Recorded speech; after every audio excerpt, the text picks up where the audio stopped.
I'd like to call the Senate to order. Mr. Clerk, would you please call the roll? Barnett, Blackman, Blackwell, Blunt, Boyd, Branning, Bryan, Butler, Carter, Kaufman, Chazanall, Chisholm, DeBar, Delano, Doty, England, Fillingham, Frazier, Harkins, Hill, Hobson, Horn, Jackson number 15, Jackson number 11, Jackson number 32nd, Johnson, Jordan, Kirby, McCollum, McDaniel, McLendon, McMahon, Michelle, Moran, Norwood, Parker, Parks, Pope, Seymour, Simmons of the 12th, Simmons of the 13th, Sojourner, Spark, Suber, Tate, Thomas, Thompson, Turner, Ford, Whaley, Wiggins, Witherspoon, Younger. Mr. President, a quorum is present. Thank you, Mr. Clerk. Will the senators please rise for the invocation given by Senator Joseph Thomas and the Pledge of Allegiance by Senator David Parker. Senator Thomas. Thank you, Mr. President. Good morning. You know, the Lord is good, and all the time He's good. While driving in this morning, I heard a gospel song that said, "Just because of you, Lord, I can see my way through." You know, remembering God's provisions for yesterday gives us hope and strength for today. Psalm number 118 tells us to give thanks unto the Lord, for He is good, because His mercy endured forever. In the attitude of prayer, let us bow our heads. Let us pray. Heavenly Father, we just thank you for this day. We thank you for each of us being able to see, hear, touch, and walk. Father, please provide a way for those who lack any of these, we pray. Lord, we are blessed to be here this morning. We just thank you for being a loving God. You have done so much for all of us, and you still keep blessing us. For this we say thank you. Father, continue to keep us safe from all harm and danger, seen and unseen. Lord, let us start today with a new attitude and plenty of thanksgiving. In the majestic name of Jesus, we do pray. Amen.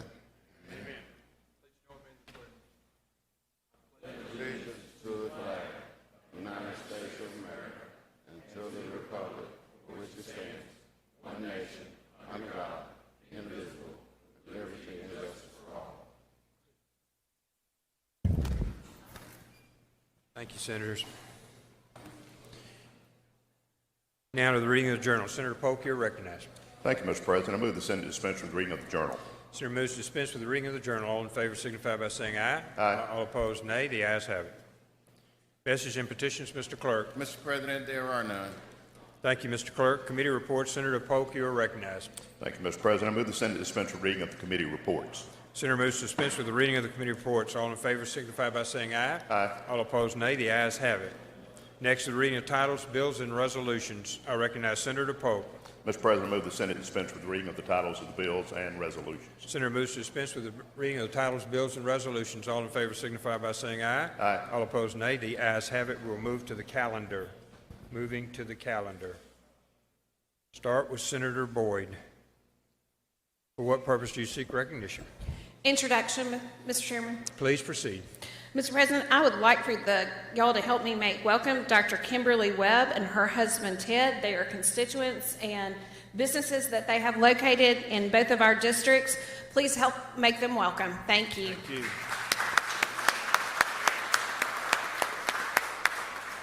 Welcome. Welcome to your Senate.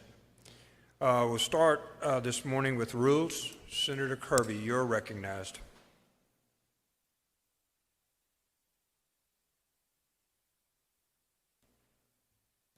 Thank you, Mr. President. I'd like to call up item 1, Senate Concurrent Resolution number 562, and ask the title be read. Mr. Clerk, please read the title. Senate Concurrent Resolution number 562, express intent of legislature that daylight saving time shall be year-round standard time in Mississippi. Make your usual motion, Mr. President. Senator makes the usual motion. All in favor signify by saying aye. Aye. All opposed, nay. The ayes have it. Thank you, Mr. President. Ladies and gentlemen of the Senate, this is a bill that we passed last year, and it died in the House. Of course, they passed a bill this year, but we're taking up the Senate bill. And what this bill does is it encourages Congress to let us go to daylight savings time year-round. If there are no questions, ask for use this morning. Roll call for final passage. Questions from Senator Hobson. Senator Hobson, for what purpose are you recognized? Question, Mr. President. Will you yield for a question, Senator? Yes, sir. Senator is recognized. Thank you, Mr. President. Mr. Chairman, just curious, I can't remember, are we on daylight savings time now, or is that in the fall and winter? I'm sorry, Are we on daylight, are we currently daylight savings time, or is this? we're currently on daylight savings time, correct. Okay. And it would stay, what is it called when we're not in daylight savings time? I have no idea. Regular time. Normal time. I don't know. Okay. All right, thank But you, Senator. this bill does encourage them to do that, and it says also that we will, I'm sorry, Central Standard Time is the answer to your other question. No, we're Central Standard Time all the time, I think. Well, yes, except during daylight savings time, which we're an hour early. So you're telling us that if we pass this, we're encouraging Congress to make this, because I know some states in the country don't utilize it now. Would this be exercised only if every state does it, or are we going to be different from the states around us? It doesn't say that. Basically, the bill actually states, and I may ask Senator Blackwell if he'd like to speak on this bill, I think, but it says basically that we're encouraging them to do it, and that this state will be, if they pass it and give the states the choice, that we will be on daylight savings time year-round. Would that create a problem for us and for those of us that live near other states? I live a couple of miles from Louisiana. Would that create issues if Alabama, Tennessee, Arkansas, and Louisiana do not pass it? Would that create an issue for our citizens? Thank you, Senator Hobson. I had those same questions, and Louisiana just passed this bill, I was told, and the only states that haven't, that are joining, I think, is maybe Arkansas and Alabama. But Would we have Louisiana and Tennessee have. If we pass this, would it go into effect automatically, or would we have the ability to come back and pass something so we can weigh whether or not we think it's prudent at that time based on surrounding states and the environment in the country as to whether or not we should do this? I believe the way it reads is the intent is for us to go to daylight saving time full-time if they pass it. So, of course, we can do anything we want to on that in the legislature. I mean, we can go back if the legislature decides so. But this does say, and there are problems there, and there are questions that I've had about it. But I know that everyone seems like wants to go on it. But there are problems if you live on a border and that state hasn't changed, and you work in Arkansas or Alabama, and you have to it's problems with children, small children on school buses. That's the main problem. And who's going to look out after those children? You're exactly right. But it seems that all the states are encouraging this, and like I say, Arkansas, I think, and Alabama are the only two that haven't, that in our area, that surround our state. I think they will as well once the Congress encourages it or passes it. I'm not sure I have an opposition to it from the daily clock standpoint. I wonder about the mechanics, and I want to know, if possible, how many states currently have. I think Arizona, as I recall, may be one that's on daylight savings time all year. Do you know other states that have it? I think that's true, and I think there's one or two states that actually have different times right now in their state, where the states are split from Eastern time to Central. So I'm not saying it won't be a problem for some. It will be. Thank you, Senator Kirby. Mr. Chairman. The majority of the people do want this. Okay. Senator Moran, what purpose you seek recognition? Thank you, Mr. President. Question, please. Are you up for a question, Senator? Yes, sir. Senator Moran's recognized. I had some of the same concerns being adjacent to Louisiana, and I understand that they have passed it, and that's good. One of my main concerns is I think part of the thought in initiating the two different daylight savings time versus the regular time initially was to keep from putting small children on the bus in the dark. Would you agree with that? I do agree with that. Well, yes, but not likely. I mean, it'd get dark at, 5 o'clock during the daylight savings time, and usually children, I think, would be home before then. But it is possible, yes. And as my desk mate made a comment, possibly during those winter months when that might happen, schools may could adjust an hour. Well, that's true. The schools could adjust an hour. I like the extra time in the day. I'm just worried about putting children on a school bus in the dark. Thank you. Thank you. And I'm concerned about that during the COVID, whether this next year, to be honest with you. Could be could happen. Other questions? Thank you, Senator Moran. Other questions? Other questions? Seeing none, Senator, we're ready for your motion. Use the morning roll call for final passage. Senator moves for use of the morning roll call for final passage. Does anyone object to the procedure? Anyone wish to be recorded as voting no? Anyone present? Present, Blunt, Hobson, Sojourner, Parker. Mr. Clerk, please read the presents. Voting present, Blunt, Hobson, Parker, and Sojourner. Any others? Any others? Suber, present? Present. Suber, present. Okay, Mr. Clerk, motion passes. Back on the calendar. Yes, sir. Mr. Senator President, Kirby. if I'd like to have the Rules Committee meet in front of the chamber immediately, if possible. Rules Committee meeting in front of the chamber, please, with Senator Kirby. And one other thing, Mr. President, I'd ask for immediate release on the bill that we just passed. Senator asks for immediate release. All in favor signify by saying aye. All opposed, no. The ayes have it. Thank you, Senator Kirby. Rules Committee meeting, please. Senator McMahon. Pass on 2 and 3? Pass. Thank you. Motions to reconsider. Senator Harkins, you're recognized. Thank you, Mr. President. Go to item 4 and have the title read. Please read the title, Mr. Clerk. Senate Bill number 2333, fees. Authorize the Department of Revenue to charge and place in special fund to defray costs of shipping alcoholic beverages. Motion is we table the motion to reconsider. Motion to table the motion to reconsider. Any questions? All in favor signify by saying, oh, you want to speak to the bill? I'm sorry, Senator Sparks, you're recognized to speak to the bill. Thank you, Mr. President. Thank you, Mr. Chairman. This is my motion to reconsider. I am joining the chairman in the motion to table. The Department of Revenue has been kind enough to have several conversations with me and provide me a copy of the contract. So I'm comfortable with this, and I thank you, Mr. Chairman, for working with me. Thank you, Senator Sparks. Back on the motion. All in favor signify by saying aye. All opposed, no. The ayes have it. 4 concurrence. 5, Senator McMahon. Pass. Pass. Chairman Younger. 6, pass. Chairman Polk. Pass. Chairman Johnson. Chairman Johnson. Okay. Not present. Let's see. Chairman Bryan. Senator Bryan. Pass. Thank you.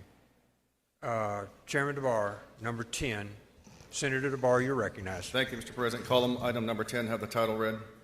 Mr. Clerk, please read the title. Senate Bill number 2286, Early Learning Collaborative Act of 2013, revise funding and specify teaching standards. Mr. President, my motion is we do not concur and invite conference. Motion is to not concur and invite conference. Any questions? Any questions from the Senate? All in favor signify by saying aye. Aye. All opposed, nay. The ayes have it. Thank you, Senator DeBar. All right, in conference, we had, as of last night, 39 conference reports had been filed out of 180, so we need to have a very good day today. In conference reports, any senator have an in-conference report they would like to bring to the Senate? Starts 39, goes to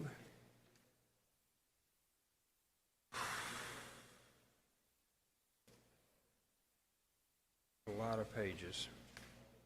121.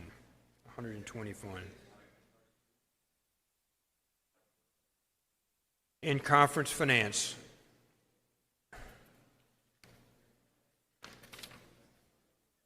Pleased to have Representative Horan with us today. Thank you very much. Glad to have you over. You can see how it works.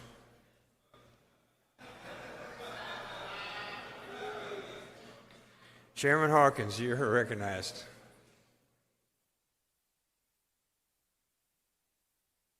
This is 122, Chairman. Yes, Mr. President. Go to item 132 on today's calendar. Okay, does anyone have an in conference before 132? That would be 122 to 131. 122 to 131. Okay, well, you're recognized. We're on 132. I'd like to have the they title retain read. their place on the calendar. 132. Mr. Clerk, please read the title. Senate Bill number 2807, Mississippi Liquor Distribution Corporation, create study committee on. I'd like to make the motion that we adopt and be recognized to explain the conference report. Adopt and be recognized. All in favor signify by saying aye. Pardon me, you're recognized to explain. Thank you. I'm sorry, I got Thank the you, Mr. motion. early. President. Ladies and gentlemen, this is the position the Senate took on basically the study committee that we're going to form on the Liquor Distribution Corporation, studying ABC and all the facets of it. There's a lot of different moving parts within ABC, and the House put a reverse repealer in it to look at it, but they are fine with the language, and that's what is before you is the Senate language that we passed out of here, which will create the study committee that we can kind of take a look at holistically ABC and all the moving parts within it, and try to come up with the most efficient, effective way to handle this issue. So that's a kind of a description of what the conference report looks like, and if there are no questions, I move adoption. Senator By Polk. the morning roll call. Senator Polk has a question. Senator Polk, are you recognized? Are you seeking a question? I am. Will you for a question? I Senator? yield. Please proceed, Senator Polk. Thank you, Mr. President. Thank you, Mr. Chairman. I think you made it very clear, but I'd just like a reiteration of that. This bill only authorizes a study committee. It does not change any laws whatsoever. Study committee. Thank you very much.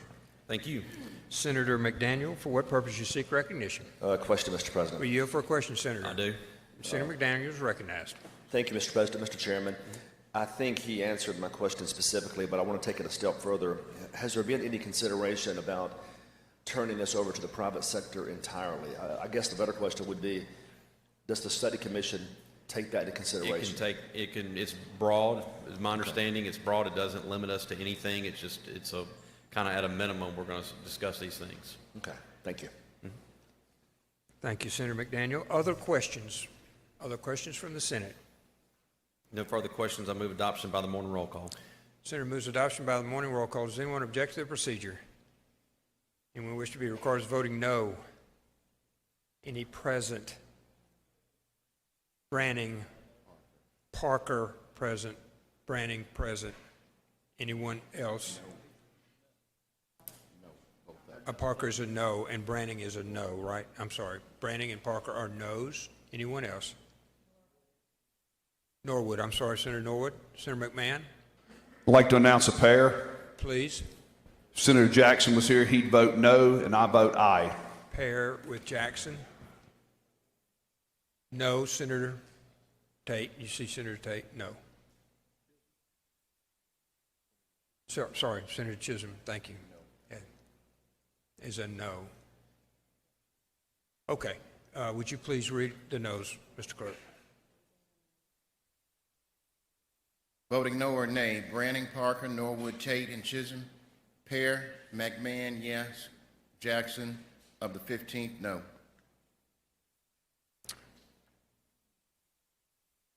Motion carries, Mr. Clerk. We're back on the calendar, starting at 1:33. 1:33. And 1:34. All right, general bills. We're on general bills beginning 1:35, 1:36, and 1:37. Senator Bryan, for what purpose you seek recognition? I'd like to call up the conference report on 2311 when we reach that point on the calendar. Thank you. So that puts us at 138. 3311 would be 169. Okay, so I want to ask if there are any general bills before 169. So 138, 39, 140 to 147. Senator Bryan, one moment. I believe Senator Hill has one before you. Is that correct, Senator Hill? 140. So she will bring with 140. We'll start with 140. Senator Hill will be recognized. I'd like to ask the title be read. Mr. Clerk, please read the title. House Bill number 415, counties authorize boards of supervisors to pay county employees every 2 weeks. Make the usual motion. There's no usual motion, ma'am. You're just recognized to explain. Be recognized to explain the conference You're report. recognized to explain. This is the same thing that y'all have seen probably 4 times by now, and we keep passing it through, and the House keeps moving it around. But I'm just trying to get finished with it. All they did was put 2 of the bills that we already passed in the conference report, the one that allows the Mississippi Cooperative Extension Service to provide the training certificates for tax assessors, and the biweekly pay. So that's all there is in this conference report, is a combination of those 2 items that we've already passed. And if there are no questions, I'd ask for adoption of the conference report. Morning roll call. Morning roll call, that's correct. Any questions? Any questions? Senator Hobson, you're recognized for what purpose? Thank you, Mr. President. Question, please. Senator, were you for question? Yes, of course. Senator Hobson, you're recognized. Thank you, Madam Chair. Just wanted to ensure that there was no fee or cost included for the Cooperative Extension Service to perform that service. There is no fee in there. No additional cost on the co-ops? I didn't see any fee, and they're already doing this now. Okay, thank you, Senator. Thank you. Thank you, Senator Hobson. Anyone else? Any questions for the chairman? Any questions? Seeing none, we're ready for the motion on the morning roll call, Senator. Senator has moved for adoption by use of the morning roll call. Does anyone object to the procedure? Anyone wish to be recorded as voting no? Anyone wish to be recorded as voting present? Seeing none, we're back on the calendar. 141, 142, 43, 44, 45, and 46. Anyone before we get to Senator Bryan? 147, 148, 49, 50, on down to 55. And we're coming on Senator Bryan. You are, what number is his one? I ask that the title be read. Which number, please, Senator? On the calendar? 169. 169. Anyone before 169? Last call. Okay. Mr. Chairman, please read the title, Mr. Clerk.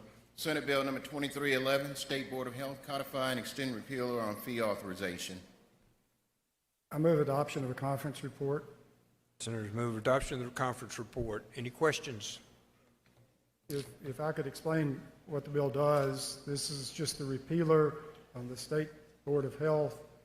All the conference report does is remove the repealer. It doesn't change one word in the existing law. If there are no questions, I suggest use of the morning roll call. Morning roll call. Senator, has any questions, by the way? Seeing none. Senator has requested use of the morning roll call. All those in favor, I'm sorry. Does anyone object to the procedure? Anyone wish to be recorded as voting no? Present? Seeing none, Mr. Clerk. Passes 170, 71 through 178. Anyone on the calendar? 179 to 185. 186 and 187, county affairs, no. Okay, we'll get now to the general bill. And Senator Carver, you're recognized. The Senate is on 188.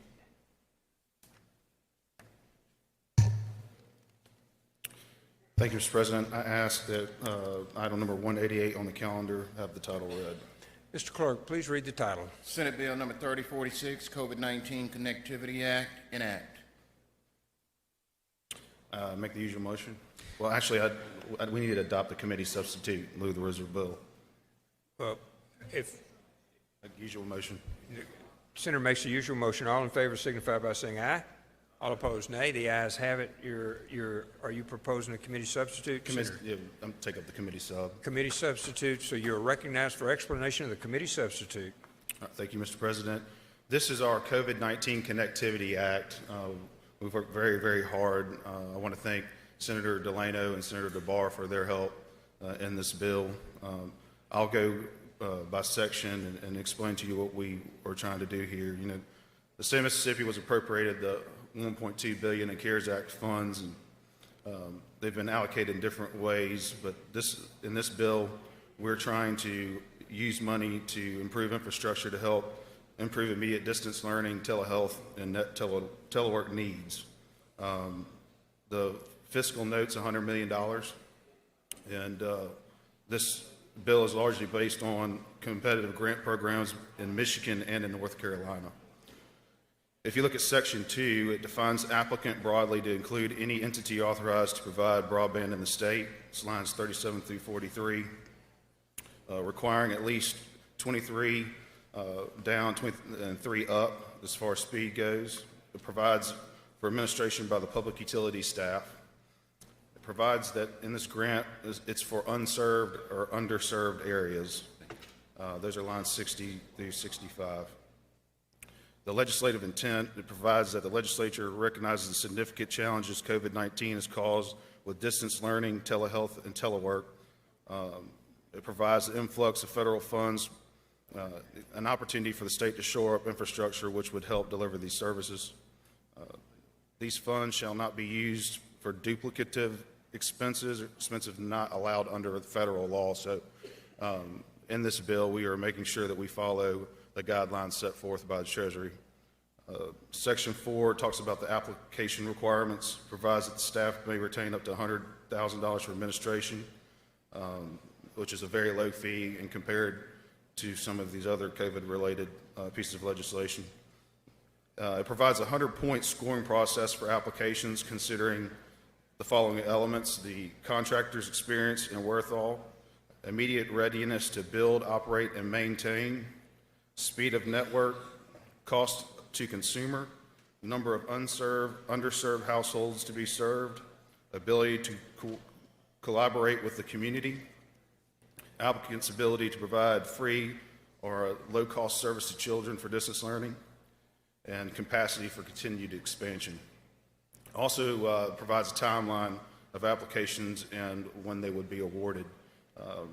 In this bill, 20 days after the law is effective, staff will publish scoring process and criteria, 30 days to submit application, 15 days to consider applications and award projects, 20 days after awards are made to accept objections.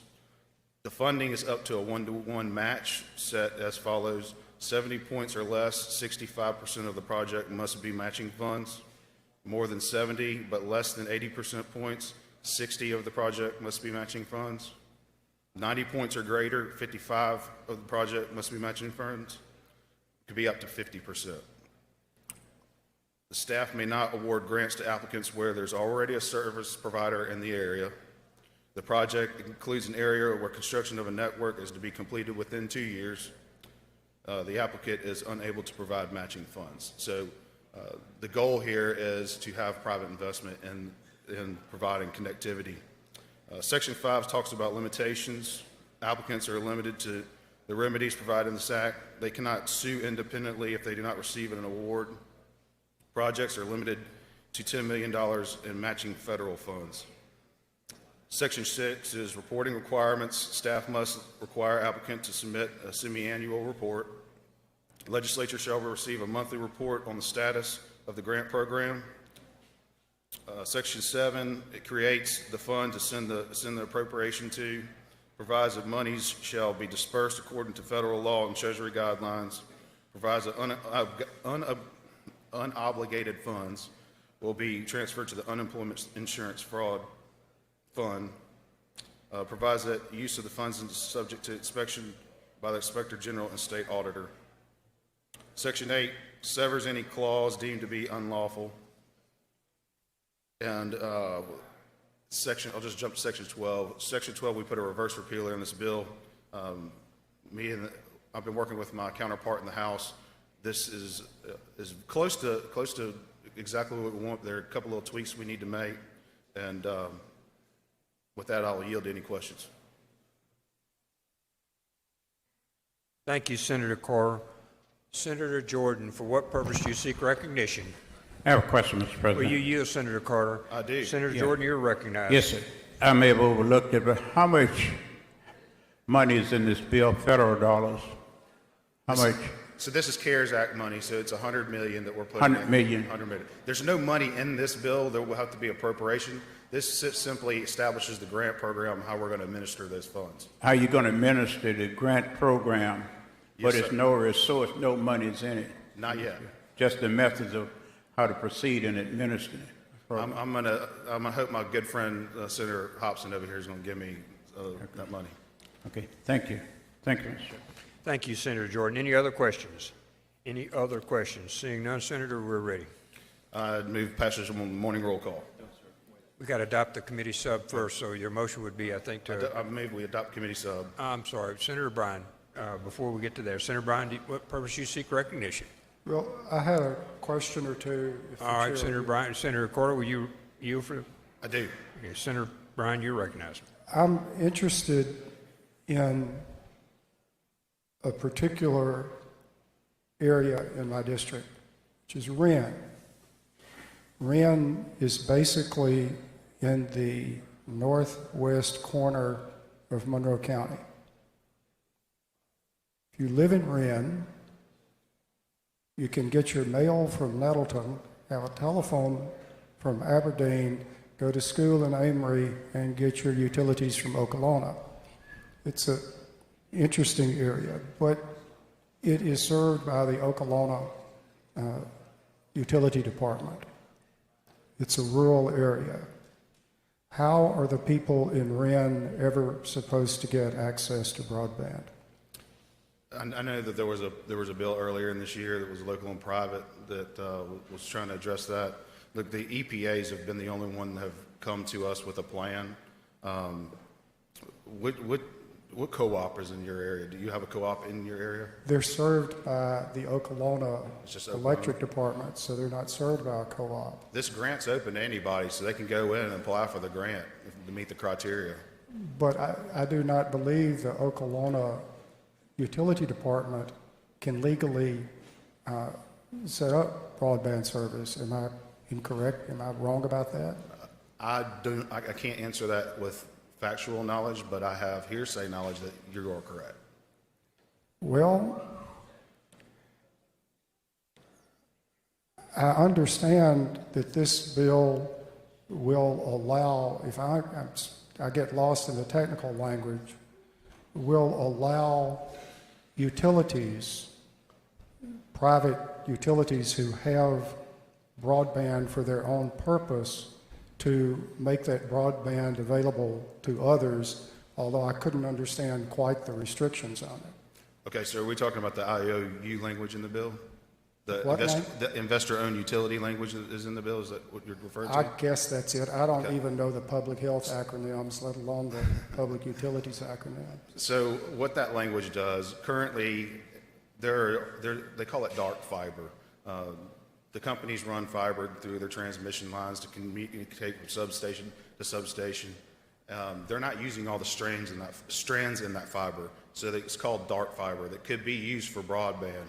It's already in place throughout the state. Now, the concern that we had when they came to ask us for this is that that was paid for on the backs of the ratepayers. And so in this language, it does not allow them to wholesale that fiber for profit. They have to, whatever they generate in revenue, has to go back to ratepayers. What about municipal utilities that have fiber for the same purpose? Yeah, municipalities are not addressed in this bill at all. Why would we not allow municipalities who have the same dark fiber paid for by the taxpayers to have, or the ratepayers, to have the same flexibility that a for-profit utility would have?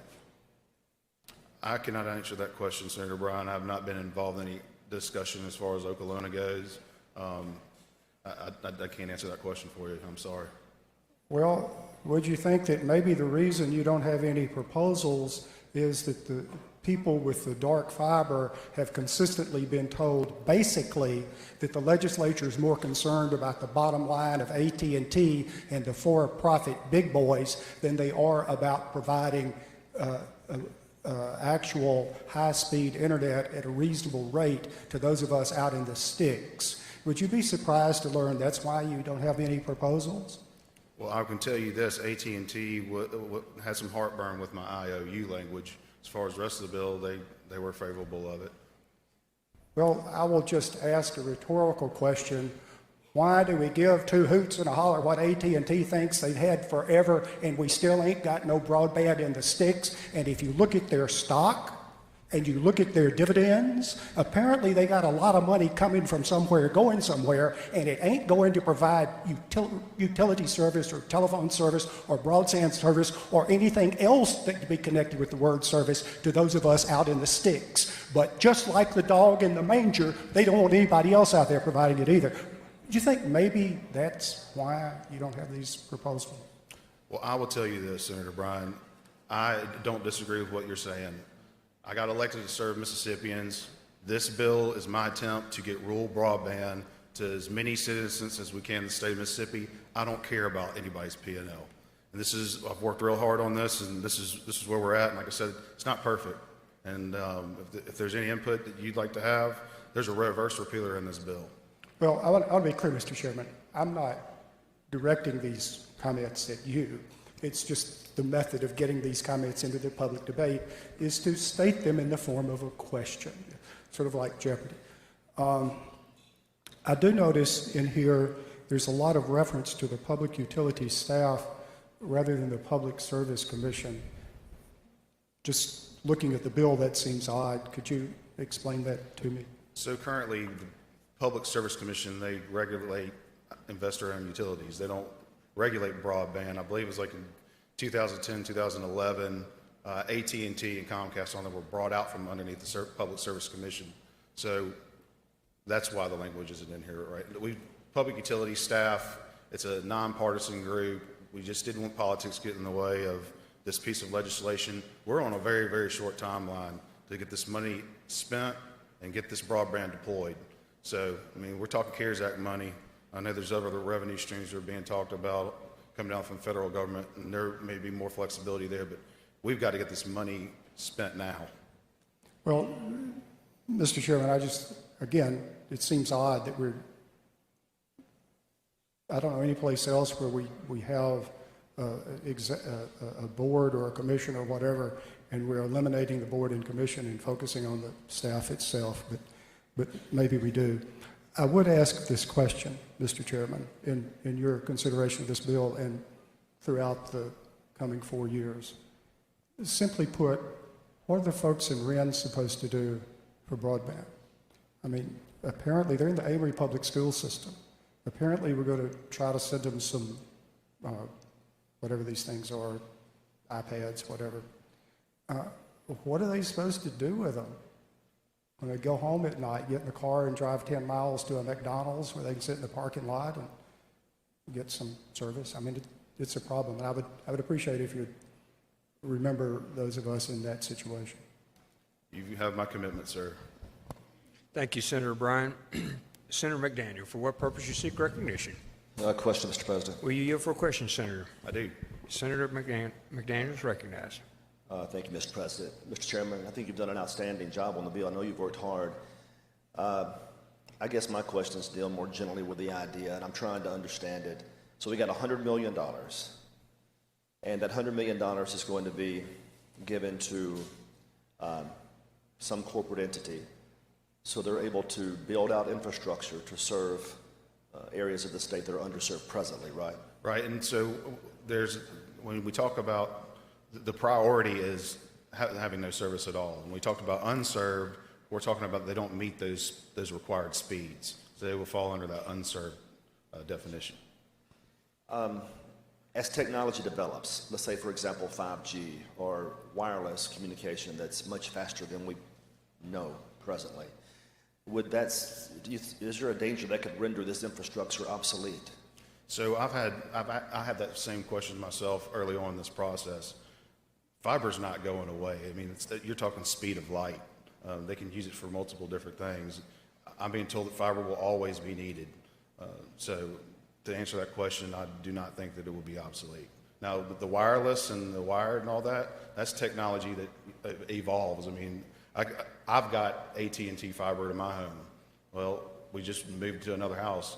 The box, they had this power box that I had to move the bed off the wall to be able to power the fiber. Now it's just a simple module, so technology changes very, very fast. It does. I guess that's my primary concern. If technology, we see it advancing very quickly. There are even rumors that one day this connectivity will be from space, for example.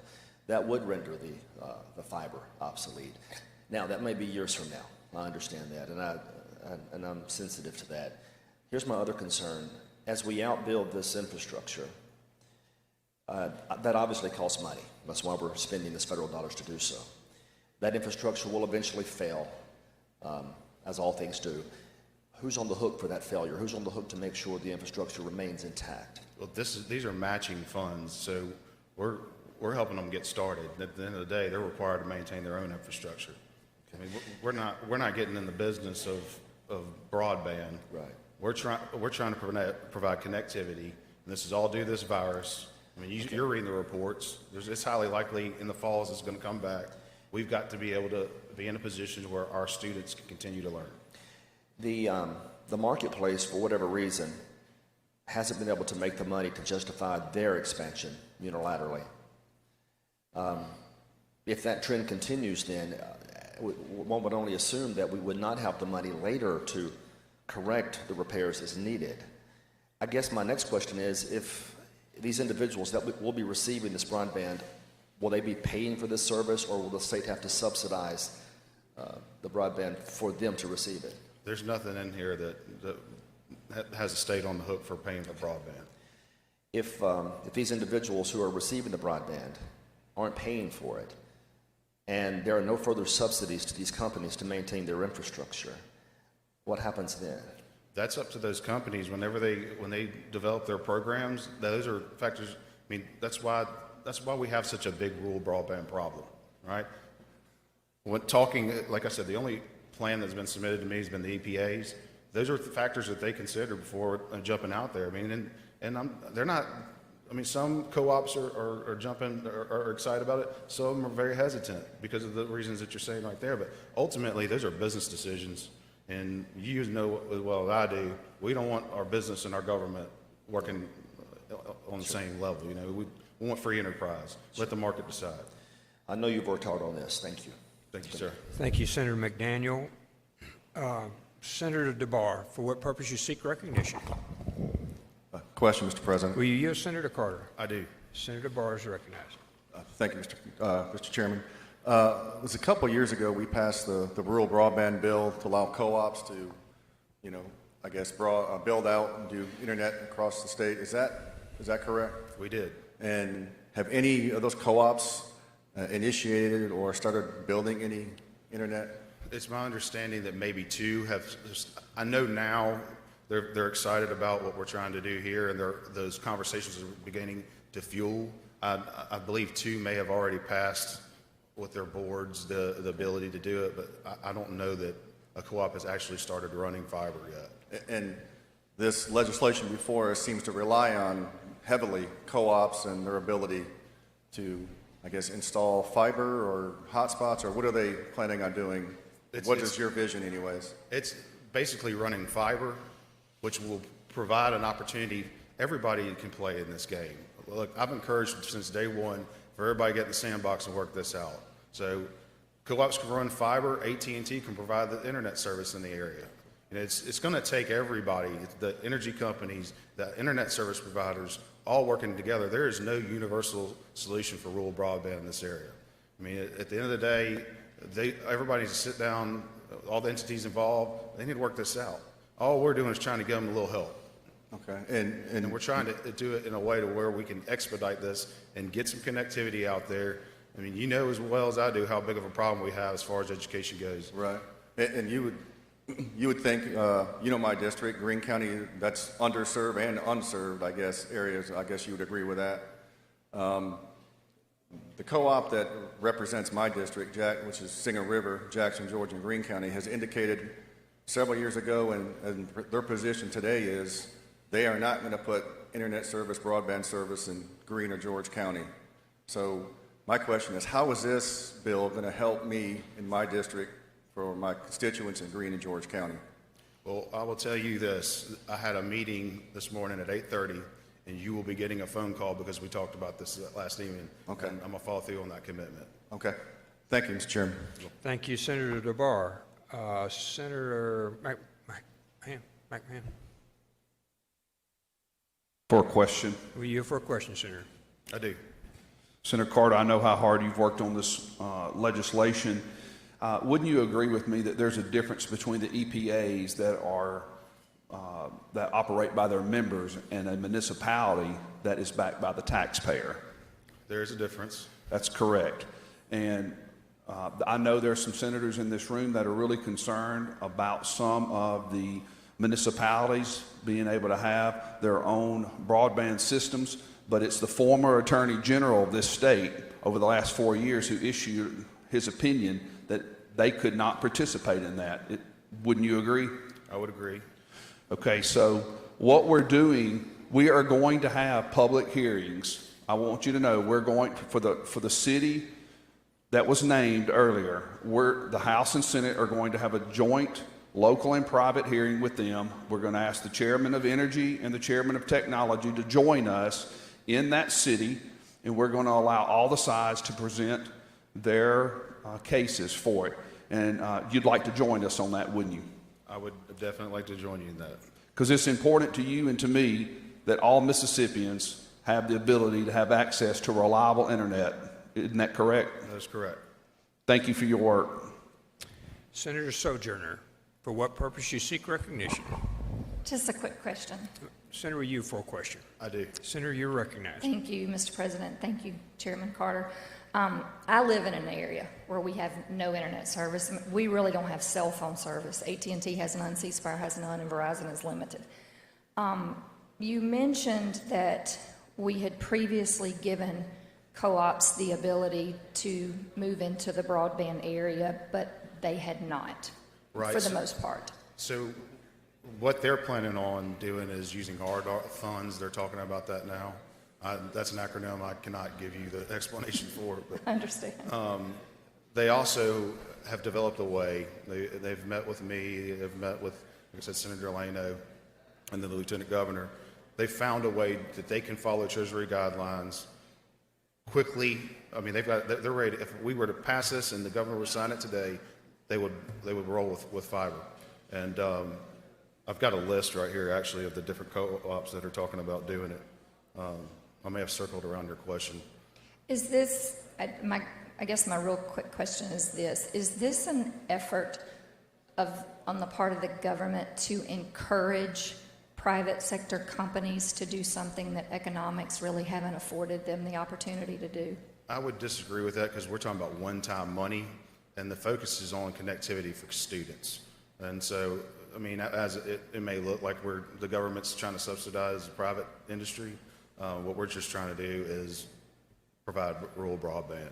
But up until now, there hasn't been any motivation on the private sector to get this done. Well, and usually economics drives. It's expensive. I mean, running fiber is very expensive, and there's a couple of components that we're still working on, like I talked about earlier. This IOU language that's in this bill is important because it provides access to fiber that already exists. That way, companies aren't continuing to lay fiber when it's not needed.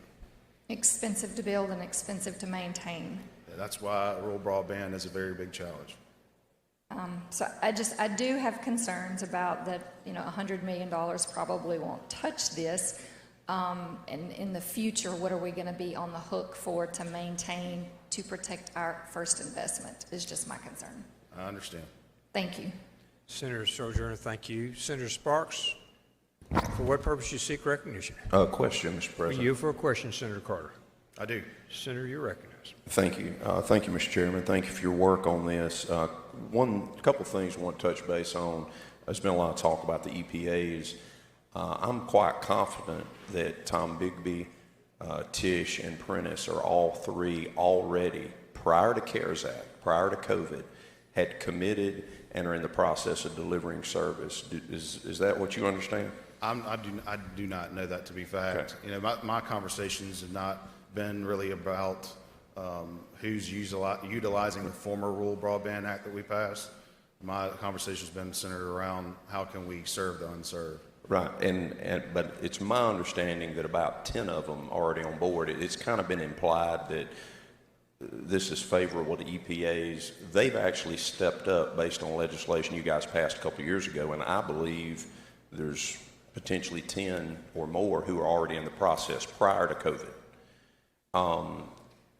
It is also my understanding, correct me if I'm wrong, that if the co-op chose to provide service, they had to provide it to everyone in their certificated area. Isn't that true? I don't know that to be. I can't answer that. Okay, and again, those are two different types of legislation. I was on the committee, but I wasn't actively involved in the Rural Broadband Act. And the other thing is if that's the case, then they're going to maintain the equipment because they're committed. Well, I mean, we're talking. I mean, these are millions and millions of dollars that these EPAs are going to have to match. I mean, just spend that kind of money. I'm pretty sure their shareholders are going to keep them in check and make sure that their systems are maintained and up to date. And then the last item is we've had several conversations of, well, I'm not in this guy's district.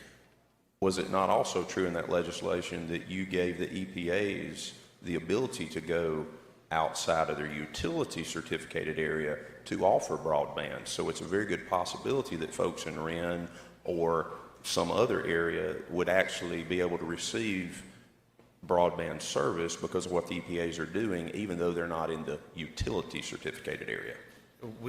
Like I said, the goal has always been we are trying to provide rural broadband for kids that they don't have access to internet. Thank you. I believe this bill does that, and I thank you for your work. Thank you. Thank you, Senator Sparks. Senator Bryan, for what purpose you seek recognition? A question. Senator, will you yield for a question? I do. Senator Bryan is recognized. I noticed, Mr. Chairman, you didn't directly respond to the question about isn't it possible that some EPA could come provide service out at Wren, but I would ask you, have you heard of any EPA anywhere that's chomping at the bit to come provide broadband service out in Wren? Under this plan, you've got Alcorn County, Coast Electric, Delta, Dixie, East Mississippi, Ford County, Monroe, Natchez Trace, Northeast, North Central, Pontotoc, Prentiss County, Southwest Electric, Tallahatchie Valley, Tepa, Tishomingo, Tom Bigby, and Yazoo Valley. But if any of them come to you and said, you know, we're looking at Wren, we think we'd like to run some fiber out at Wren. No, sir. There was an earlier question about an Attorney General's opinion. It's my understanding that the Attorney General's opinion simply said, under existing law, municipalities cannot provide utility service or a broadband service. I will tell you, Senator Bryan, you are way more educated to answer that question than me. I'm just an old real estate broker. So I'm trying to interpret an Attorney General's opinion. I would actually defer to you on that. Well, wouldn't you agree that since we're in session down here, we have the ability to enact new laws and change existing laws? And if there's a law on the books that says municipalities cannot provide broadband service, we could simply change that law and say they can. Well, we could. We could. We could, but like I said, I haven't done any work on that part of connectivity. It's been strictly through what's available now. So, thank you. Thank you. All right. Seeing no further questions, Senator, I think we're on adopting the committee sub. I move we adopt the committee sub. All those in favor signify by saying aye. All opposed, nay. The ayes have it. Senator, we're back on the bill. I move passage of morning roll call. Senator moves to passage of morning roll call. Does anyone object to the procedure? Anyone wish to be recorded as voting no? Anyone no? Senator? Senator Hill, Sojourner, McDaniel. Anyone else? Anyone voting present? Present, I'm sorry, Senator Hill. Senator Hill's present, not no. Anyone else? Ms. Clerk, would you read the noes, please? Voting no, Sojourner, McDaniel, present, Hill. Thank you. Matter passes. 189, Judd A. Senator Doty is recognized.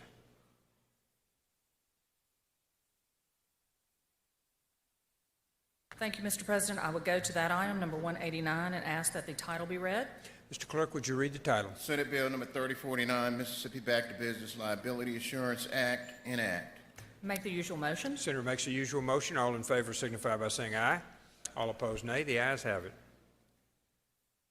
Thank you, Mr. President. So this is a limitation of liability bill that would provide some protections to our businesses, healthcare organizations, healthcare providers, our educational institutions, religious organizations. We want this to be very inclusive in order to allow our economy and our just way of life to get back to business in a safe manner in compliance with public health guidelines. It's known as Section 1 is the Back to Business Liability Assurance Act. Section 2 has a couple of pages of definitions.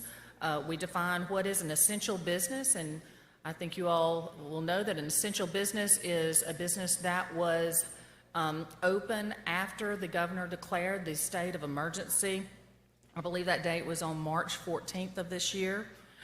A couple of other important definitions before we really go talk through the rest and the meat of this bill is we define a person, which is an individual, a state or political subdivision, an association, an educational entity, a for-profit or nonprofit entity, a religious organization or charitable organization. We also define premises. What is the premises? It is a physical place serving a commercial, residential, educational, religious, governmental, cultural, charitable, or healthcare purpose. So those definitions are intended to be extremely broad. If we go to Section 3 of the bill, Section 3 provides that there should be no civil liability for essential businesses for COVID exposure and that was before public health guidance was issued. Section number 2 under Section 3 provides that there is no liability for an owner, lessee, occupant, or any other person in control of a premises, and we just talked about that definition, who in good faith follows applicable public health guidance. Now, in all of these sections, and I'm going to talk about a couple of more, we provide an exception for bad actors and those instances where perhaps there might be some intentional misconduct. So these liability protections that we are providing do not apply where a plaintiff shows by clear and convincing evidence that a defendant or any employee or agent thereof acted with actual malice or willful and intentional misconduct. So the thought of this bill is to provide limitation of liability except in those instances where there is a bad actor and some sort of intentional conduct.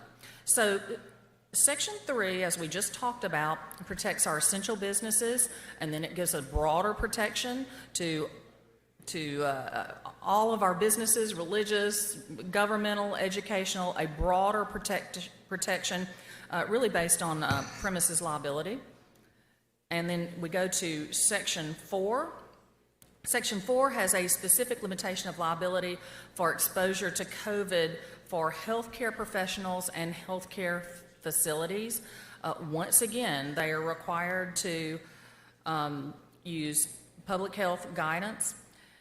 Section 2 under Section 4, number 2 under Section 4 provides a limitation of liability for acts or omissions in treating COVID-related claims to our healthcare facilities and healthcare providers. And that really includes screening, assessing, diagnosing, or treating persons directly related to the COVID-19 state of emergency. Section 5 provides a products liability section and provides that there should be a limitation of liability for qualified products. And we have a very long definition of qualified products that is in the beginning section.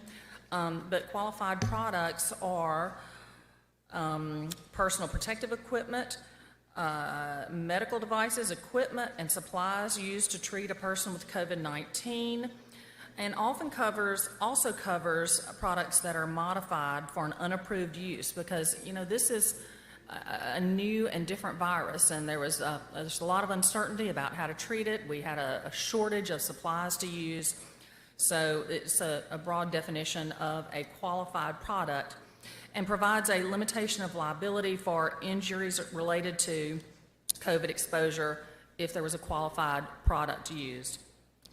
Number 2, under Section 5, provides a limitation of liability for products that were manufactured outside the ordinary course of business.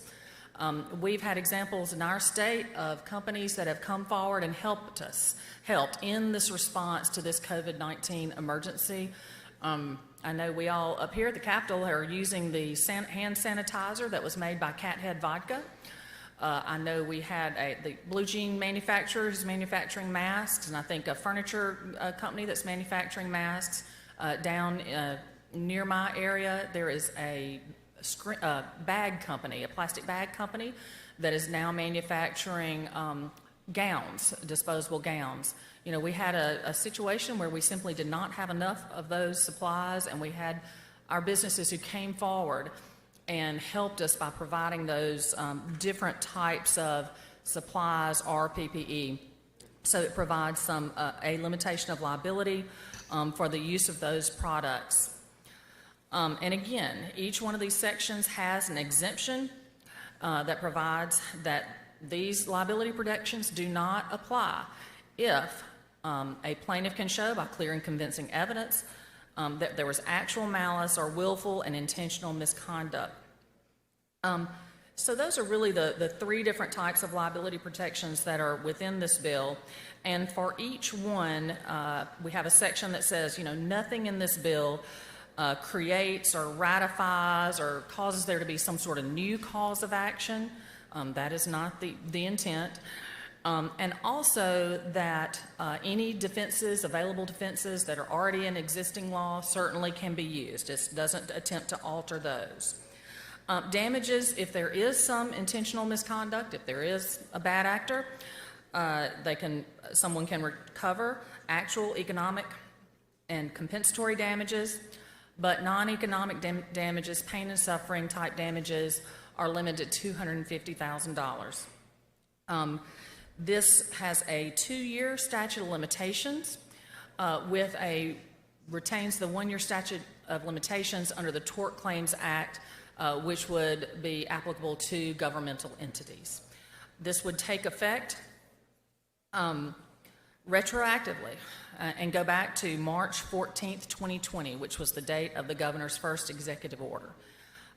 It is the intent of this bill to allow our businesses to have some sort of certainty. Our businesses, our civic clubs, our religious organizations, our colleges, our schools, to be able to open up in a safe way, in compliance with public health guidance, and move forward and not have the legal uncertainties that are just crippling to a lot of our businesses, both small and large.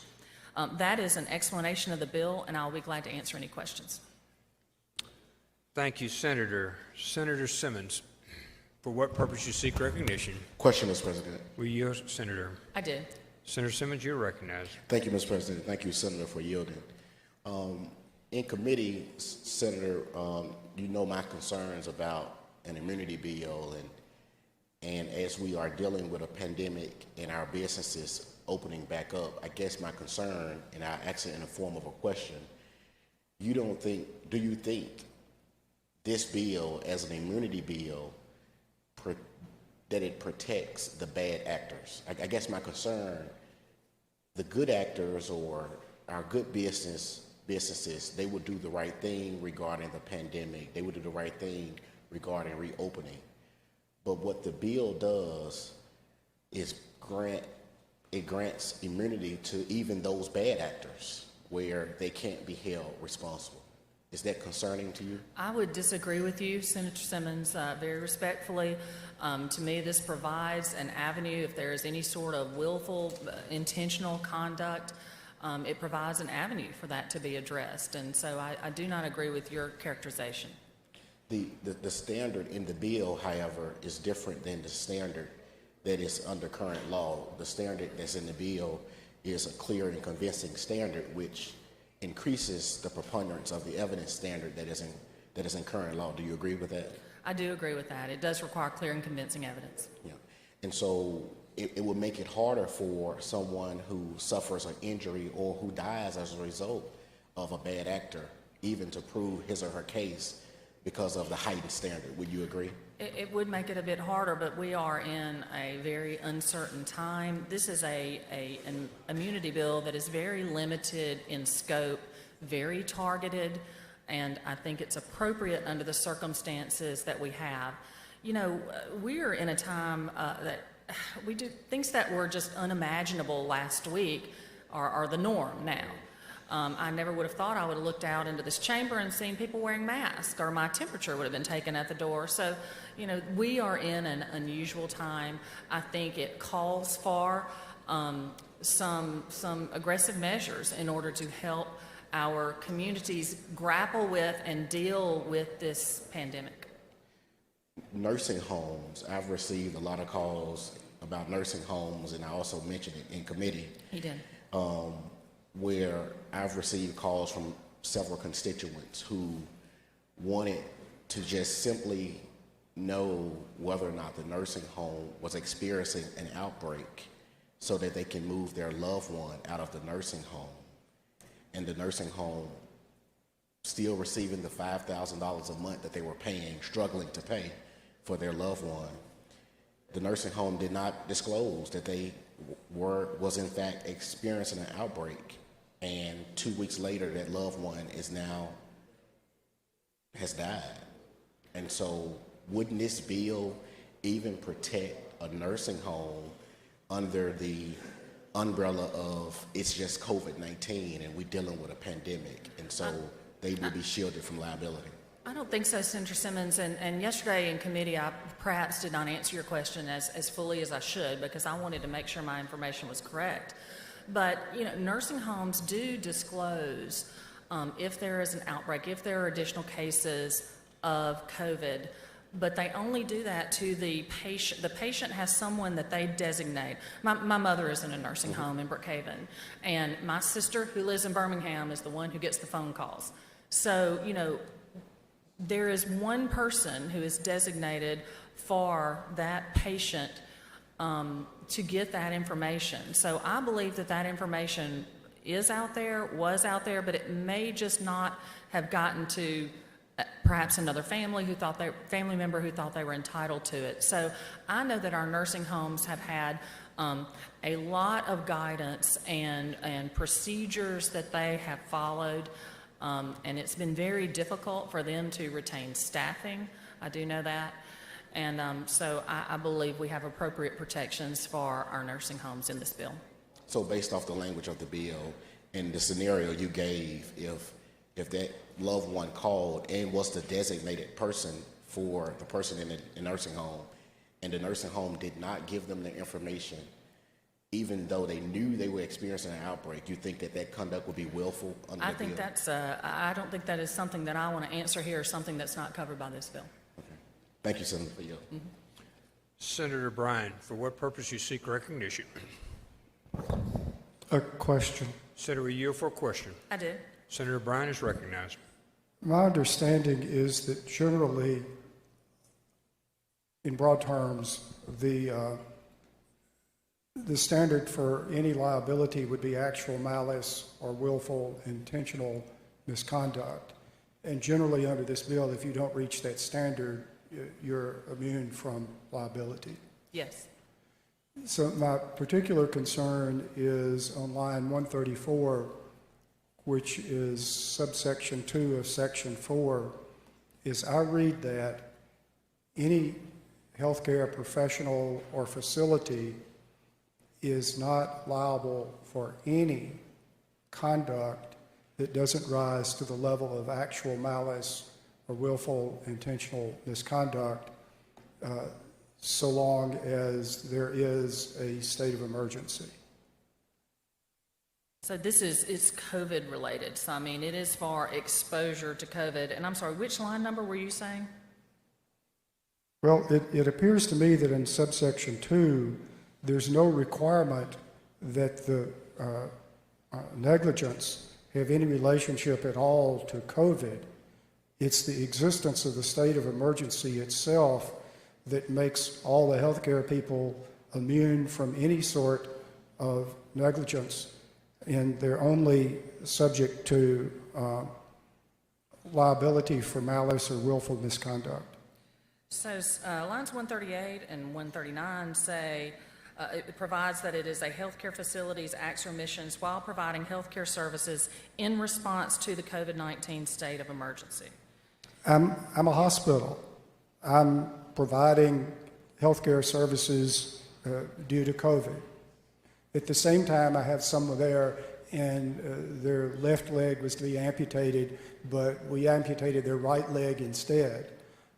Didn't mean to, just slipped up.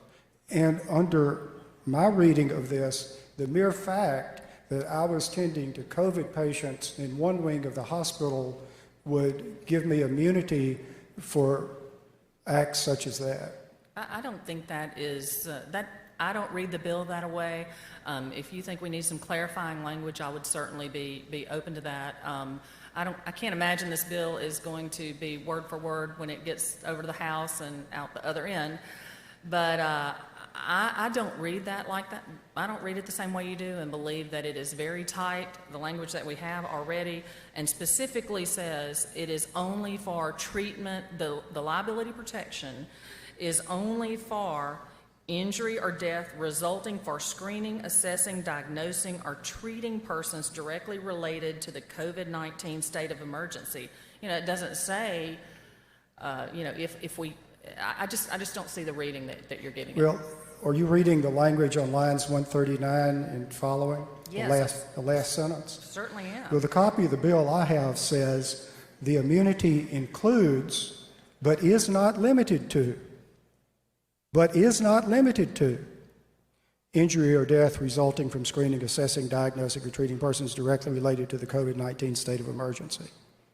I think it would be a real stretch to say is not limited to, would provide protections for just ordinary medical malpractice. You know as well as I do that we lawyers put including but not limited to in everything we write because we want to use some extra words. Why use one word when 5 will do? So I don't really see that as imparting some liability protection for ordinary medical malpractice. You say we lawyers put that in everything? Some lawyers occasionally put it in their writings. You do have a license to practice law. I do, and I try to use, but not limited to, every time I can. But Madam Chairman, I think it's the exact opposite, in that the reason you say including but not limited to is so the laundry list is not exhaustive. And I don't see how it could be any more clear to say that you've got immunity not limited to COVID. And if I'm misreading this, you know, this is going to wind up in front of some judge potentially. Yes. And Lord, you know how they are. I mean, we've had members of this body that have wound up being judges. So you know what we're dealing with. And so just in case some judge might misread it, as this goes through the process, do you think maybe you could put something in here to make it abundantly clear for some judge down the road that might be reading it?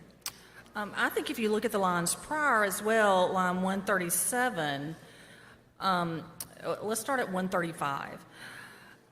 Shall not be held liable for civil damages for any injury or death directly sustained because of the healthcare professionals or healthcare facilities' acts or omissions while providing healthcare services in response to the COVID-19 state of emergency. That's think exactly that what I exactly read. And in fact, I am providing those services. I've got a wing of my hospital in which I'm providing COVID services. So that is while I am providing services. There's no requirement that the negligence be in any way related to COVID. I disagree with you, Senator Bryan, but I certainly respect your opinion and will consider that as we move forward. The other question I would have is the standard of reckless indifference or reckless disregard some standard. I'll just say personally, I'm in complete agreement that anyone in good faith acting in good faith should be immune. I'm in complete agreement that anyone attempting to comply should be immune with the existing guidance or whatever. I would say that my interpretation of that is that a mom and pop grocery store has a broader range to operate in than Kroger, simply because Kroger has the ability to know and do things way beyond the ability of some small grocery store. But I do question that limiting things to intentional or willful misconduct is the appropriate standard. And I wish, as you've explained to me, this is going through the process, that there would be at least some consideration of a standard involving reckless indifference to life and limb.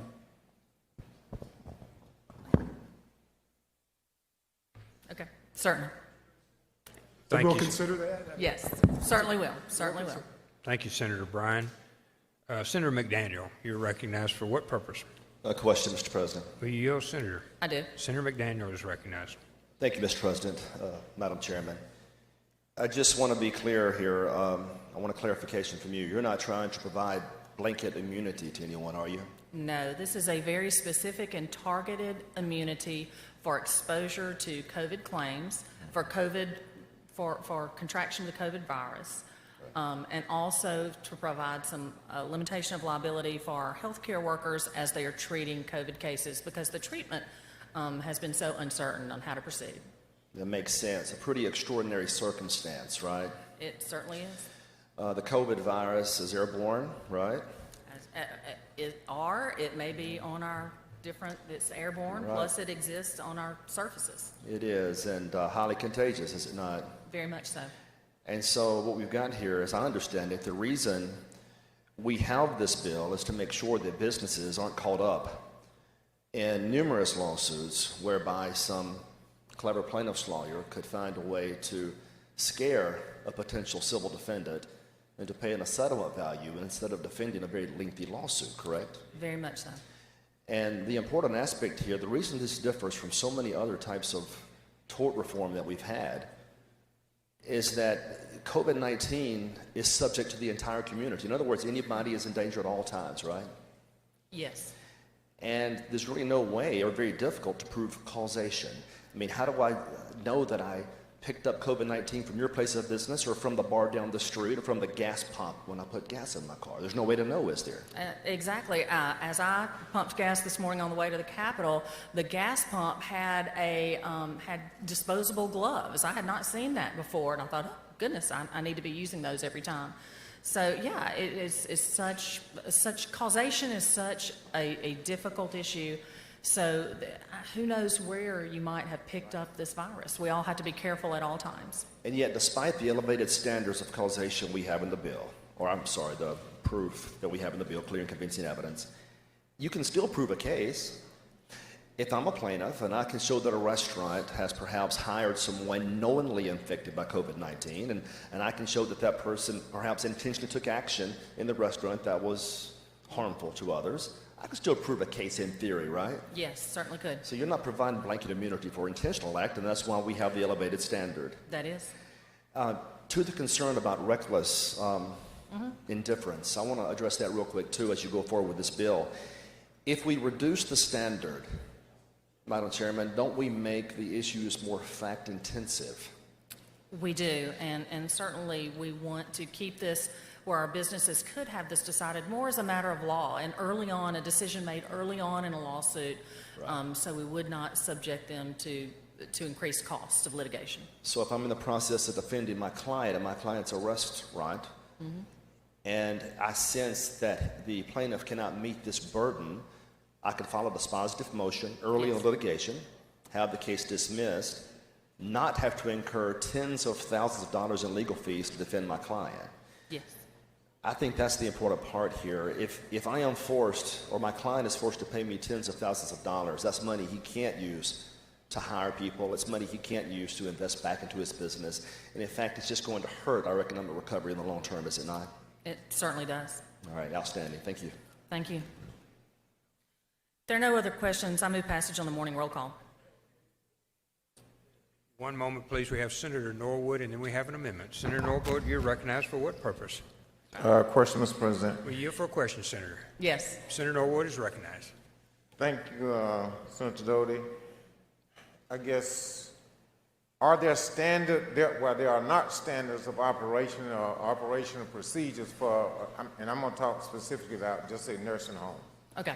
There are not standard operational procedures, so we have not ruled out who the bad actors are or who the bad actors are not.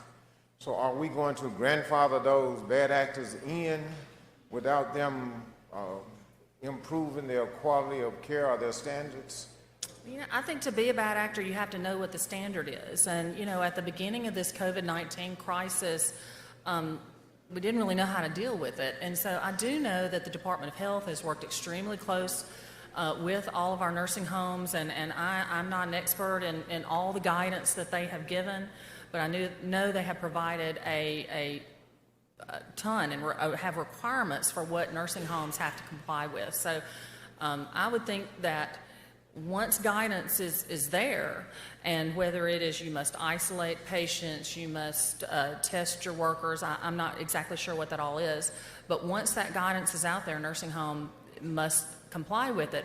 But before that time, I think that is really your question, is before that time, how, this is a new and different situation, so how, I don't think we could expect those nursing homes necessarily to have to meet that standard. What I'm saying, just say disinfect. And that's something that, I mean, from a health perspective, that should have been taking place all the time. Yes. And a lot of the, from my understanding, from talking with some of the families that have individuals that are in nursing homes, they've had some of these problems.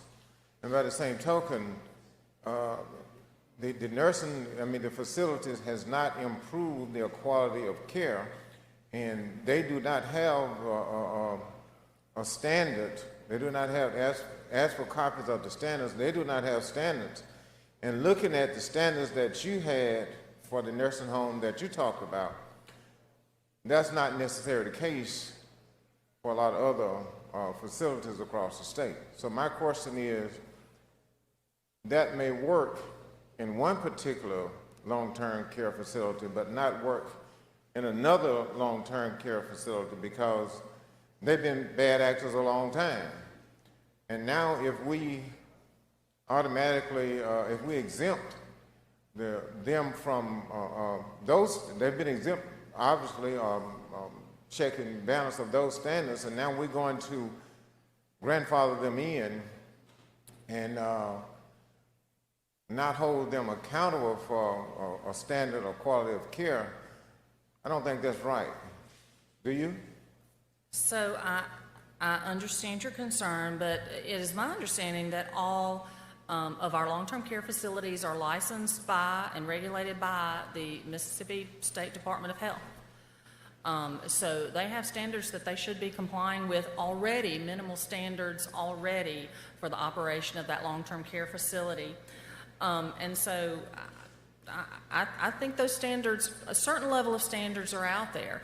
And what this bill seeks to do is specifically look at COVID. That's all it's looking at, is the exposure to COVID. We're not trying to excuse any other issue or problem there might be in a nursing home prior to this virus, but this is specifically about exposure to COVID.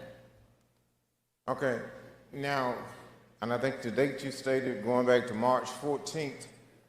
So if I have requested, I mean, person that, what would be your response to a person that requested that their loved one be released from this particular facility, and their check was fine. They refused to allow them to be released, and then in the process, now they have contracted and have expired as a result of the virus. So I think this is a very factual issue and a case-by-case basis.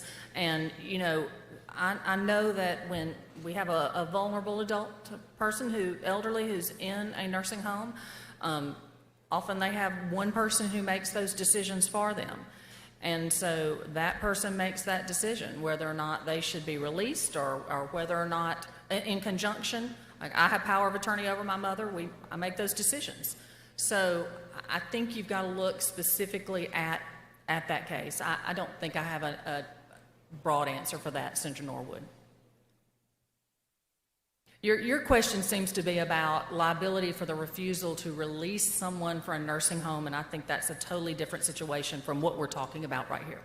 Well, I guess my concern is for us grandfathering in bad actors, and now we expect them to adhere to a standard of care, and that's my concern. I believe if there are bad actors out there, the general statute of limitations for issues would apply. You know, there's a remedy right now. If you believe if a patient or their family or plaintiff believes there's a problem with a nursing home, there's existing law out there. This is specifically targeted to COVID claims and exposure to COVID. Very limited in scope. Okay. Thank you, Mr. President. Thank you, Senator Doty. Thank you. Thank you, Senator. Other questions?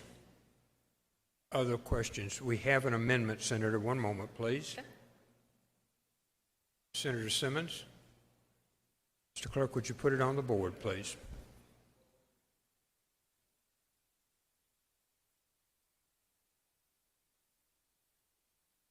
May I proceed, Mr. President? One moment, please. Okay. Senator Simmons, you're recognized to explain the amendment. Thank you, Mr. President. Members of the Senate, this amendment is a simple amendment, and it goes to the heart of Senator Doty's response to Senator Bryant regarding the "but is not limited to" language. And she even responded, if you will look back, starting at lines, I guess, 135, where it says, the healthcare professional or healthcare facility shall not be held liable for civil damages for any injury or death directly sustained because of the healthcare professionals or healthcare facilities' acts or omissions while providing healthcare services in response to COVID-19 state of emergency. So if we want to have an immunity bill for businesses to get back and not to be held liable for those injuries or deaths directly sustained because of COVID-19, when you get to line 140, the concern in committee and also the concern on the floor today was the "but is not limited to" language. So all this amendment does is make line 140, or the last sentence of this paragraph, consistent with the remaining parts of the paragraph, which directly speaks to injuries or death directly sustained because of COVID.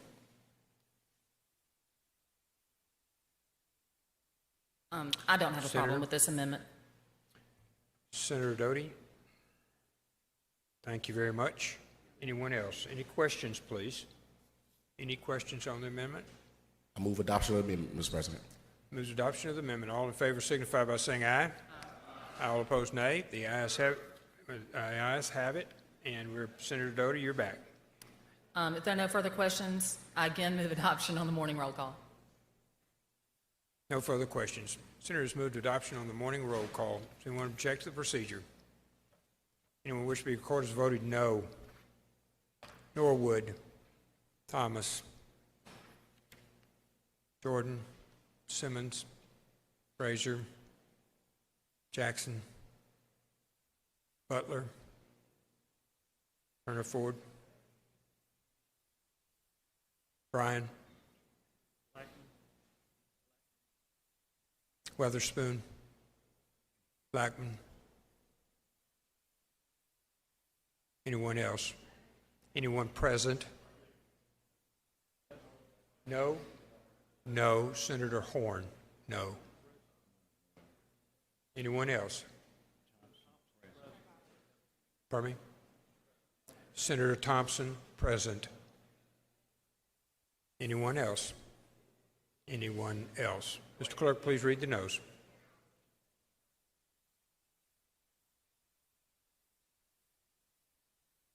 Voting no or nay: Norwood, Thomas, Jordan, Simmons of the 12, Frazier, Jackson of the 11, Butler, Turner Ford, Bryan, Blackman, Witherspoon, and Horn. Voting present: Thompson. Thank you. The measure passes. Senator Jackson, did you want to bring up 190? And then we'll come to you, Senator Polk. Just 1 second. Senator Branning, I'm sorry, for what purpose you seek recognition? I'd like to request unanimous consent to be added as a co-author on number 189 on today's calendar, please. 189. Senator Branning, McClendon, Kaufman, Fillingame, Michelle, Blackwell, England, Chazanall, Kaufman, McMahon, Parker, Younger. I see you. Moran, Whaley, Parks, DeBar, Sojourner, Daniels, Boyd, Delano. Tate, Seymour, Kathy, I'm sorry, Senator Chisholm. Keep missing her. Anyone else? Anyone else? You want to read those names, please? Chisholm, yes, please, Chisholm.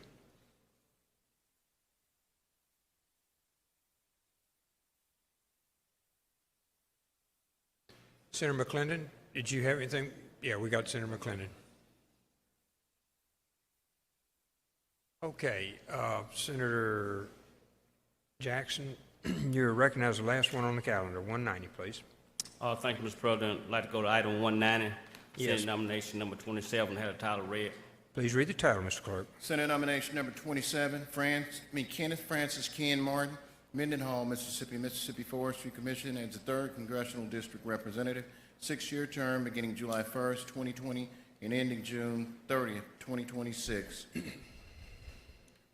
Thank you, Mr. President. Governor Reed appointed Mr. Kenneth Martin to a 6-year term beginning July 1, 2020 and ending June the 30th, 2026. And Mr. President, according to the peer report, Mr. Martin meet all the qualifications to serve on the commission. And if no question, I move we do advisory consent. Be morning roll call, Senator. Any roll questions? call. Any questions? Seeing none, Senator is moved by consent by the morning roll call. Anyone object to the procedure? Anyone wish to be recorded as voted no? Anyone recorded as voted no? Okay, Senator Pope, you're recognized. Thank you, Mr. President. I move the Senate stand in recess until 2 p.m. Stand in recess until 2 p.m. All in favor signify by saying aye. I'm sorry, Senator Bryan, did you have something before we stand in recess? I was going to call a committee meeting. Please, I'm sorry, I missed the announcements. Go ahead, and we'll take the motion. Public Health and Welfare will meet at 1:30 in room 216. 1:30 at 216, Public Health. Senator Frazier? An announcement, please. Please. I would like to remind the Senate that there will be a blood drive tomorrow from 10 a.m. to 4 p.m. in front of the Silas building. And it's a matter of us going against the House in terms of donating blood, because blood is really needed at this point by the Mississippi Blood Service. And if you donate blood, you will be in the drawing for one of 2 iPhones, and you'll also receive a duffel bag for donating blood. And that's tomorrow from 10 to 4 in front of this garden building. Thank you, Senator. Any other announcements? Senator Bryan? On second thought, could I make that announcement for 1:45 instead of 1:30? 1:45 in room 216. 1:45 and 216. Okay, any other announcements? And we'll go back to Senator Polk's motion. All those in favor signify by saying aye. All opposed, nay. The ayes have it. Stop.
Senate is in session. We'll go back to the calendar. Back to the calendar. Does any senator have anything to bring up from the conference committee reports or motions to reconsider? Senator McMahon.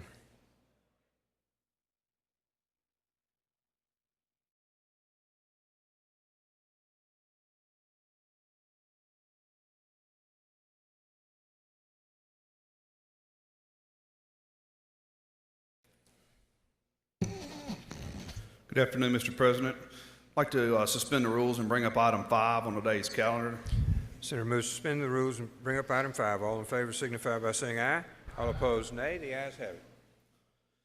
My motion is to reconsider the vote by which the measure passed. Reconsider the vote by which the measure passed. Any questions? Any questions from the Senate?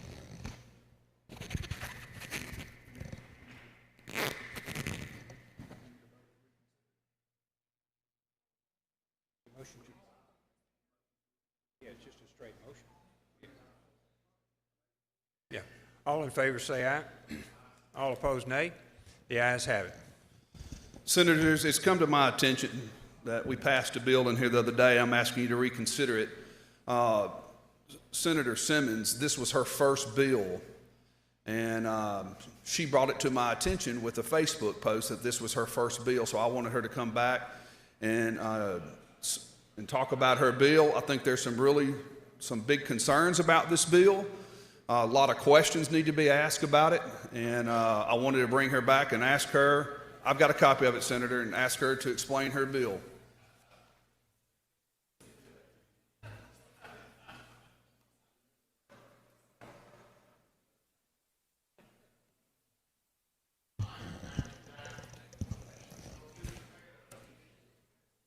Thank you, Mr. President. Thank you, Mr. Chairman.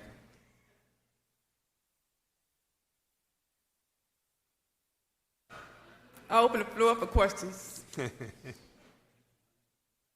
Got to explain the bill first, Senator. I move to pass it for morning roll call. That's what you did the last time. Seeing no questions, Senator has asked for passage use of morning roll calls. Any senator object to the procedure?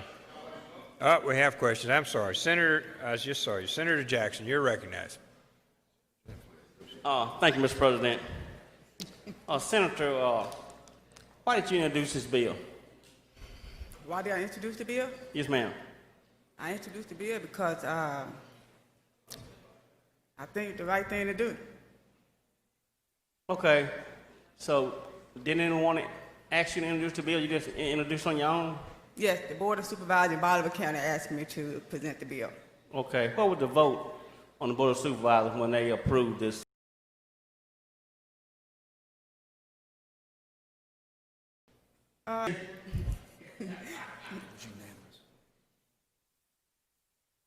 No, sir.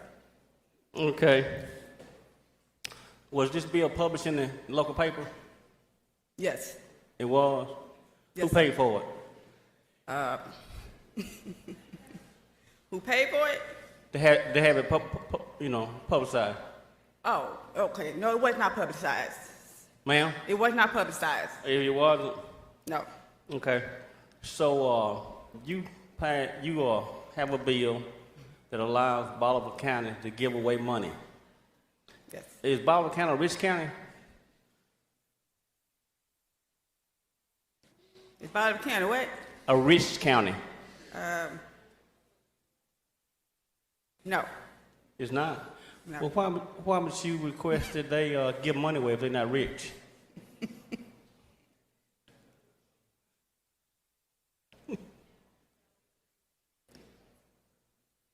I don't have an answer to that for right now, Senator. Okay. Did you talk to your predecessor before you introduced this bill? No, sir. You didn't? No, sir. Okay. Thank you. Senator Chasnow, you're recognized for what purpose? For a question, Mr. Will President. you yield for a question, Senator? Yes, she says yes. Yes. Yes, ma'am. I was curious about this. Doesn't your family have a business in Cleveland? Yes, ma'am. And what's the name of that business, The please? Senator's Place. The Senator's Place. Yes, ma'am. And I'm just wondering, will the Senator's Place directly benefit from the, this funding? No, no, ma'am.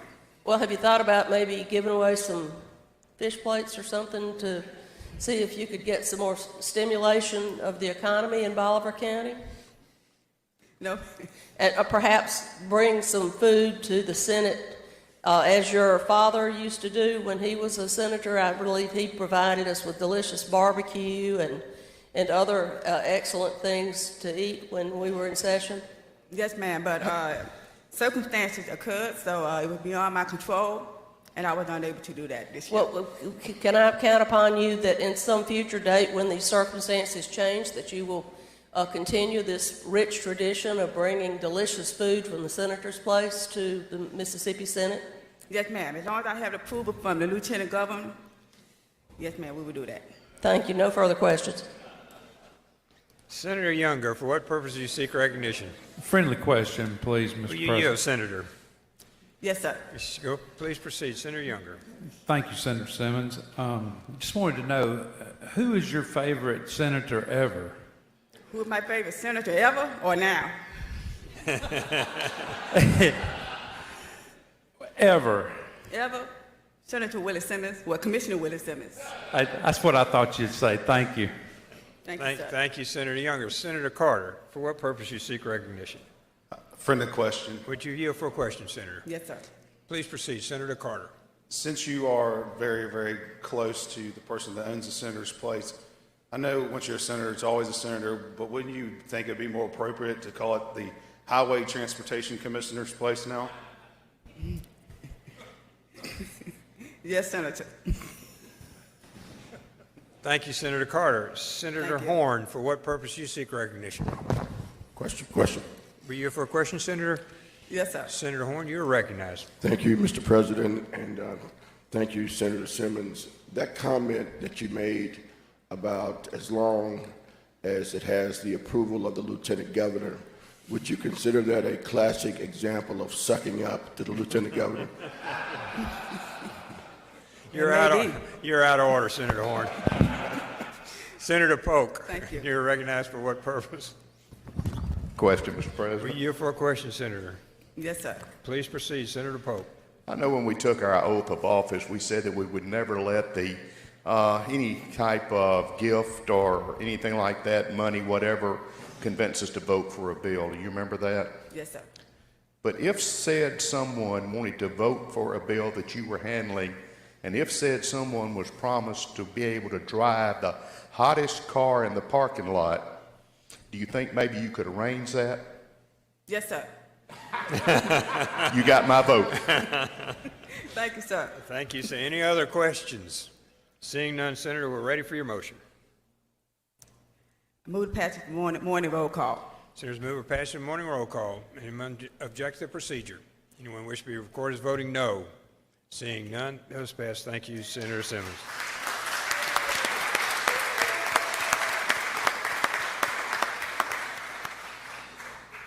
Thank you, Senator. I yield the mic. Other business. Anyone other business? Anyone want to bring up anything on the calendar? I think we have a committee meeting going on as well. Okay, Senator Polk, you're recognized. Any announcements? I'm sorry, before we do that, I'm sorry, Senator Carter has one announcement. Pardon me, Senator. 1 second, Senator Polk. Senator Carter, you're recognized. Thank you, Mr. President. Tomorrow morning at 9:30, the Senate Energy Committee will meet. We have 3 confirmations. Energy in the morning. Senator DeBar, you're recognized. Thank you, Mr. President. Tomorrow morning, Education will meet at 9 o'clock in room 216 for 1 nomination. 9 o'clock, 216. Senator Horn, you're recognized.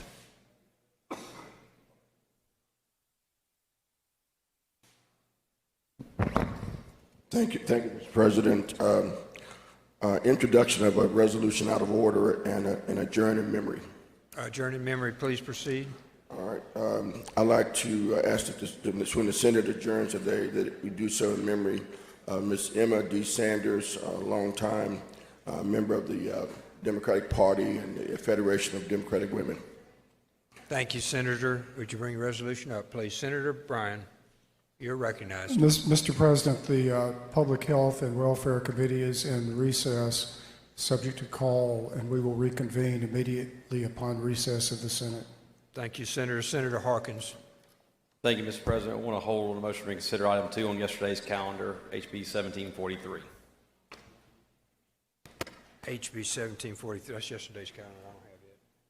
Is that the right number? 1743. Okay, thank you for the chairman and Senator Branning.